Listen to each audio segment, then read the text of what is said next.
こんにちは、ミニマリスト田中です。地方都市の隅っこで生活費月11万円でゆるく小さく暮らしています。このラジオはミニマリズムで社会のスピードから降りて自分を取り戻すことを大きなテーマに、Kindle 出版で40冊以上の著書を持つミニマリストの僕が、無理しない生き方やミニマルに暮らす方法などについてお話ししています。もし共感できる部分があれば、チャンネル登録やコメントなどお待ちしています。今日は生活費月11万円を実現した少し異常な節約術10選というテーマでお話ししていきます。僕は現在生活費月11万円ほどで暮らしています。生活費だけを聞くと、毎日もやしだけを食べているのではないか、エアコンを我慢しているのではないか、欲しいものがあっても全部諦めているのではないか、そんな風に思われるかもしれません。でも僕自身はそこまで我慢している感覚はありません。外食をすることもあります。カフェにも行きます。欲しいものがあれば普通に買うこともあります。毎日1円単位で家計簿を確認しているわけでもありません。それでも生活費は月11万円前後に収まっています。なぜなら細かい出費を必死に削っているというより、そもそもお金をたくさん使わなくても成立する生活を作っているからです。節約というと、電気をこまめに消す、スーパーを何軒も回る、数十円安い商品を探す、ポイントを取りこぼさない、そういった小さな努力を積み重ねるイメージがあります。もちろんそれらも無駄ではありません。でも僕は細かい節約を毎日頑張ることがあまり得意ではありません。面倒なことは続きません。我慢も長くは続きません。なので、節約を頑張らなくても自然と生活費が小さくなるように、暮らしの形そのものを変えてきました。今回はそんな僕が実際にやっている、少しだけ異常に見えるかもしれない節約術を10個お話しします。ただし、先に一つお伝えしておきます。今回紹介する方法をすべて真似する必要はありません。人によって心地よい暮らしは違います。家族構成も仕事も住んでいる地域も違います。僕の生活をそのままコピーすればいいという話ではありません。大切なのは、自分にとって必要なものにはきちんとお金を使う。でも自分にとって必要ではないものまで世間に合わせて持たない。その考え方です。それでは一つ目からお話ししていきます。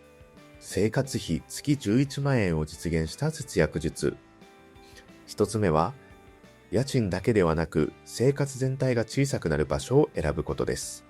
生活費を下げたいと思ったとき、最も効果が大きいのはやはり家賃です。毎月500円を節約する方法を10個探すよりも、家賃を1万円下げた方が圧倒的に効果があります。しかも家賃は一度下げれば、特に何かを頑張らなくても毎月自動的に節約できます。ただし、僕は単純に家賃が最も安い場所に住めばいいとは思っていません。家賃が安くても、買い物へ行くのに毎回長い時間がかかる、周囲に何もなく暮らしが不便すぎる、家にいても落ち着かない、仕事や病院へ行くのが大変、そんな場所では生活全体の負担が大きくなります。僕が重視しているのは、家賃が現実的で買い物にも困らず静かに暮らせることです。僕は仕事でも使える黒ナンバーの軽自動車を所有しています。なので、車を完全に持たない暮らしではありません。ただ、見栄のために高級な車を持ちたいわけでもありません。移動や仕事に必要な範囲で小さな軽自動車を使っています。家も車も豪華さより生活を無理なく支えてくれることを優先する。住む場所を選ぶことは単に家賃を下げることではありません。その場所で暮らすことで余計な移動や支出や疲労が増えないか、そこまで含めて考えることが大切です。二つ目は、固定費を増やす前に逃げ道を考えることです。何か新しい契約をするとき、多くの人は今の収入なら払えるか、今の生活なら必要かという基準で考えると思います。でも僕はそれだけではなく、もし収入が半分になっても払い続けられるか、体調を崩した時に負担にならないか、必要なくなった時に簡単にやめられるか、ということも考えます。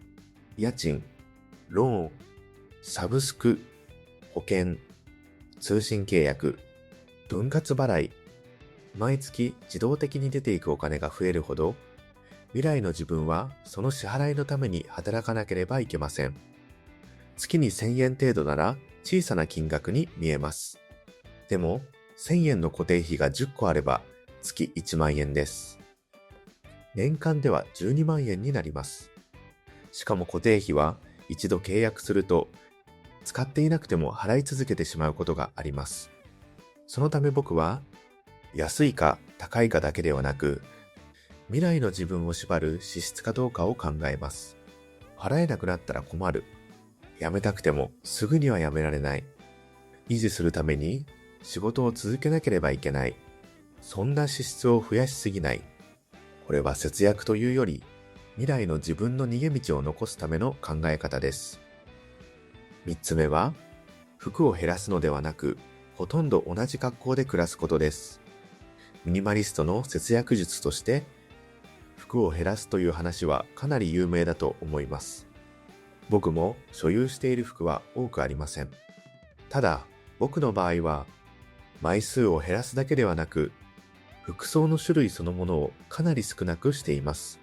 黒色だけ、同じ形、同じ組み合わせ、他の人から見れば、また同じ服を着ていると思われるかもしれません。でも僕はあまり気にしていません。毎回違う服を着なければいけないというルールはありません。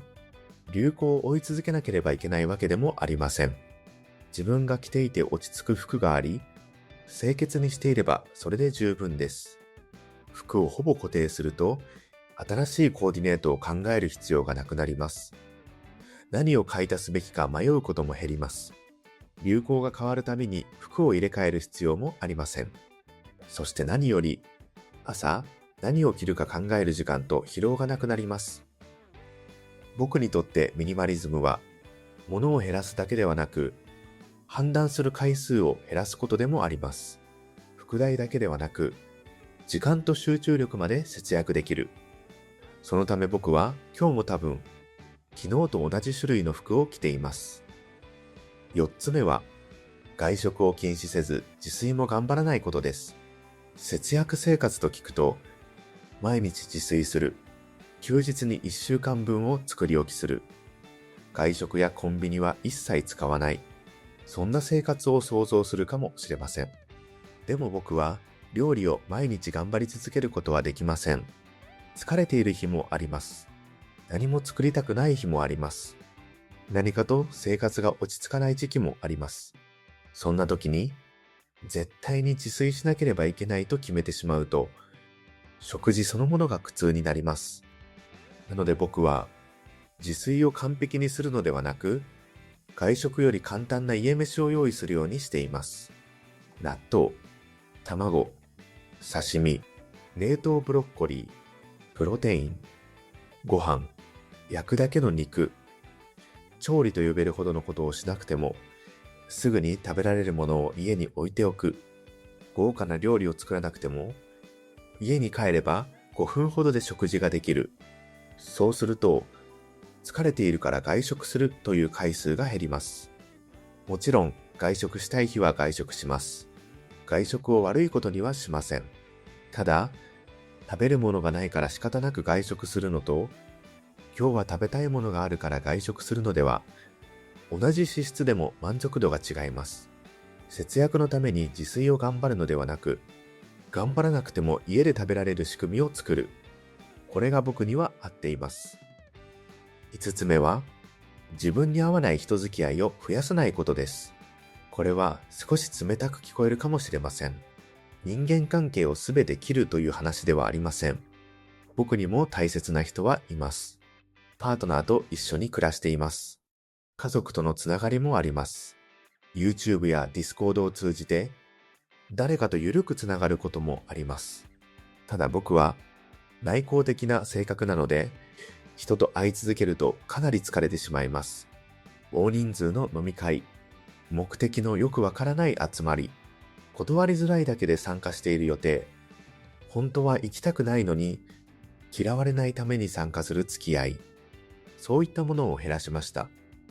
人付き合いにはお金がかかります。交通費、飲食代、服代、場合によってはプレゼントや二次会のお金もかかります。でも僕にとってはお金以上に体力の消耗が大きな問題でした。予定が一つ入るだけで、その前後の時間まで落ち着かなくなる。人と会った翌日は何もしたくなくなる。それなら、本当に大切な人との関係を残しながら、自分に合わない付き合いは増やさない。その方がお金も体力も守れます。誰とも関わらず孤立するのではなく、自分に合う距離感を選ぶ。これも僕にとっては大切な節約です。6つ目は、物を買って解決する前に生活の仕組みを変えることです。生活の中で不便を感じると、僕たちはすぐに何を買えば解決できるだろうと考えます。収納が足りないなら収納ケースを買う。部屋が散らかるなら新しい棚を買う。運動不足なら高額なジムに申し込む。料理が面倒なら新しい調理家電を買う。もちろん、物を買うことで本当に解決することもあります。必要な道具にはお金を使っていいと思います。ただ、買う前に仕組みを変えるだけで解決できないかを考えます。収納が足りないなら、収納用品を増やす前に物を減らせないか。料理が面倒なら、新しい家電を買う前に献立を簡単にできないか。運動不足なら、いきなりジムを契約する前に、散歩や軽いランニングではダメなのか。不便が起きるたびに物を増やすと、一つの問題を解決した代わりに、管理するものが増えます。置き場所が必要になります。掃除する手間も増えます。いつか捨てる手間まで増えます。物を買えば一時的には便利になります。でも生活そのものが複雑になることもあります。だから僕は買い物で問題を覆い隠すより問題が起きにくい生活へ変えることを考えます。7つ目は休日に必ず特別なイベントを作らないことです。休日になったらどこかへ出かけなければいけない。せっかくの休みだから何か特別なことをしなければいけない。そんな風に考えると、休むためにもお金が必要になります。ショッピングモールへ行く。話題の飲食店へ行く。遠くまで出かける。旅行へ行く。特別な体験を予約する。もちろん、それらが好きなら、お金を使う価値はあると思います。僕も旅行や外出をすべて否定しているわけではありません。ただ、毎週の休日に何か大きなイベントがないと満足できない状態になると、時間もお金も必要になります。僕はカフェへ行く、家で YouTube を見る、本を読む、ゲームをする、散歩をする、何もせずダラダラする。そんな普通の休日でも満足できるようになりました。むしろ予定のない午後に好きな飲み物を飲みながら何をするか考える。その時間が一番贅沢だと感じることもあります。お金を使わなければ楽しい休日にならない。どこかへ行かなければ充実していない。その思い込みを手放せると、娯楽費は自然と小さくなります。8つ目は、欲しいかどうかより管理できるかどうかで買い物を決めることです。欲しいものを見つけたとき、値段だけで考えると、安ければ買ってもいいと思ってしまいます。セールになっている。今だけ半額。100円ショップだから安い。中古だからお得。でも安いものでも買えば家の中に残ります。置く場所が必要です。掃除や手入れも必要です。引っ越すときには運ばなければいけません。いつか不要になったら捨てる方法も考えなければいけません。そのため僕は買える金額かどうかよりも最後まで管理できるかを考えます。家のどこに置くのか、どのくらいの頻度で使うのか、手入れが面倒ではないか、壊れた時に処分できるか、引っ越しの時に持っていきたいと思えるか、そこまで考えると、安いという理由だけでは物を買いにくくなります。買わなければ支出はゼロです。そして家の中に新しい管理対象も増えません。僕にとって最も強力な節約術は、安く買うことではなく、買わずに済ませることなのかもしれません。9つ目は、安いものではなく、買い直さなくていいものを選ぶことです。先ほどは買わないことが強い節約だとお話ししました。ただし、何も買わないことが正解ではありません。毎日使うもの、体に直接触れるもの、仕事や生活の快適さを大きく変えるもの、そういったものには少しお金をかけることがあります。安いものを買って、使いにくいから別の商品を買う。すぐに壊れてまた買い直す。気に入らずほとんど使わないまま捨てる。この流れが一番もったいないからです。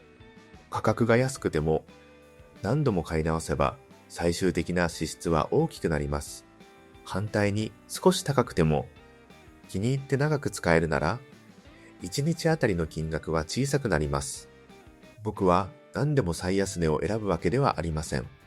メガネ、椅子、寝具、仕事で使う道具、毎日使うものについては値段だけではなく長く使えるか、使うたびにストレスがないか、本当に自分に合っているか、そこまで考えます。節約は安いものを買うゲームではありません。不要なものにはお金を使わない。でも本当に必要なものにはきちんと使う。そのメリハリが大切です。そして最後、生活費月11万円を実現した節約術。10個目は、節約の目的を貯金ではなく働かないことにすることです。これが今回一番お伝えしたかったことです。僕は銀行口座の数字を増やしたいから、生活費を月11万円まで小さくしたわけではありません。もちろん、貯金や投資も大切です。お金があれば、急な出費にも対応できます。仕事がうまくいかない時にも少し休めます。将来への備えにもなります。でも、僕にとって節約の最大の目的は、お金を貯めることそのものではありません。働かなければいけない量を減らすことです。生活費が月30万円なら、毎月30万円を作り続けなければいけません。生活費が月20万円なら、毎月20万円が必要です。でも、生活費が月11万円なら、まず11万円あれば、最低限の暮らしは守れます。僕には現在、ネット上にいくつかのストック型の収入源があります。以前に出版した本、過去に書いた記事、これまで公開した YouTube 動画、自分がその瞬間に働いていなくても、過去に作ったものから少しずつ収入が入ります。さらに資産から得られる配当金もあります。僕は今のところ、ストック収入で生活費以上を賄えているため、配当金は基本的に再投資しています。つまり、生活費を小さくする、小さなストック収入を複数作る、配当金を育てる、この3つを組み合わせることで、長時間働かなくても生活が成り立ちやすくなりました。僕は節約して何千万円も貯めた後に、いつか自由になりたいわけではありません。未来の自由のために、今をすべて犠牲にしたくもありません。今の生活を小さくして、今の働く時間を少し減らす。今の午後に余白を作る。体調が悪い日には無理をしない。嫌な仕事を簡単に引き受けなくてもいいようにする。そのために節約しています。一般的には収入を増やした方が自由になれると言われます。それも間違いではありません。月10万円しか稼げないより、月30万円稼げた方が選択肢は増えます。でも収入を増やすために、働く時間も責任もストレスも増えてしまえば、僕にとっては自由になったとは言えません。収入を2倍にすることが難しくても、生活費を少し下げることはできます。毎月必要なお金が減れば、その分だけ働かなければいけない時間も減ります。節約は単にお金を残す技術ではありません。人生から必要な労働を減らす技術です。僕の節約術が少し異常に見えるとしたら、節約の目的が普通とは少し違うからかもしれません。もっと買いたいから節約するのではありません。大きな家に住むために節約するのでもありません。老後まで我慢し続けるためでもありません。僕は今日の午後を自由にするために暮らしを小さくしました。全部を真似する必要はありません。人によっては車がなければ生活できない地域もあります。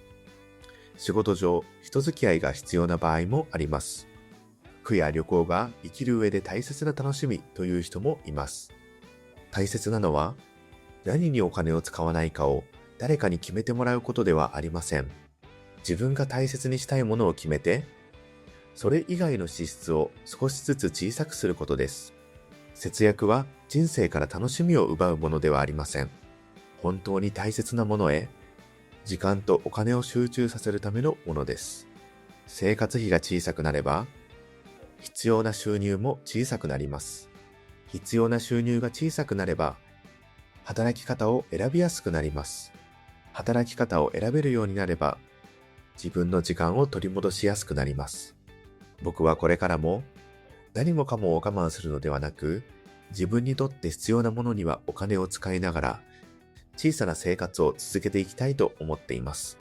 ということで今回は、生活費月11万円を実現した少し異常な節約術10選というテーマでお話ししました。このラジオが少しでも参考になった方は、チャンネル登録や高評価、コメントなどをいただけると嬉しいです。それでは今回も最後までお聞きいただきありがとうございました。ミニマリスト田中でした。バイバイ。